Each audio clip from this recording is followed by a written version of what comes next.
President Emmerson Mnangagwa says the commission he had set up to investigate post-election violence had absolved his government of deploying the army, which killed 6 people. Mnangagwa said the use of the army was unavoidable but lawful since lives and property were under threat.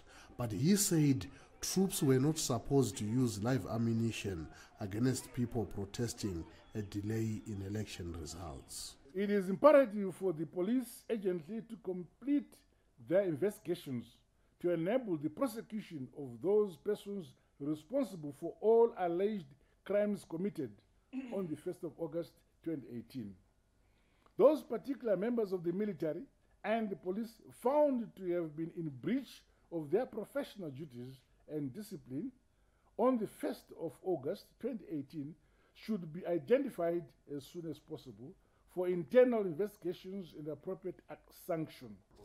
The commission, led by former South African interim president Kgalema Mothlanthe, recommended in a report Mnangagwa released Tuesday that the families of victims who lost their lives be compensated, while those wounded must have their medical bills paid for. Adrian Munjere's arm was fractured by a stray bullet on August 1st, according to a medical report. He told VOA he is still in pain and very bitter, but he welcomed the commission's call for compensation. I think justice has been done.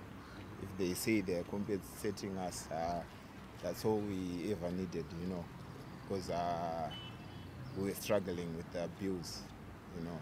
Right now I can't even afford physiotherapy. I'm supposed to be doing physiotherapy. So I think it's good news that they're going to compensate us. The 31-year-old says he has lost most of his income since being wounded and is struggling to look after his family.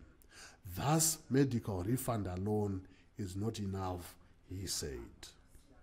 I would prefer a life compensation. If I could get something like 100 or 200,000 US dollars. Why? I think with that figure I'll be able to cope up, because I was told by medical experts that I can't even do hard or manual labor with this hand anymore. So I have to do minor chores. So I think if I would get that amount of money to be able to help me. President Mnangagwa did not indicate if his government would accept all the Commission's recommendations, including those for compensation and medical refunds. Columbus Mavunga for VOA News, Harare.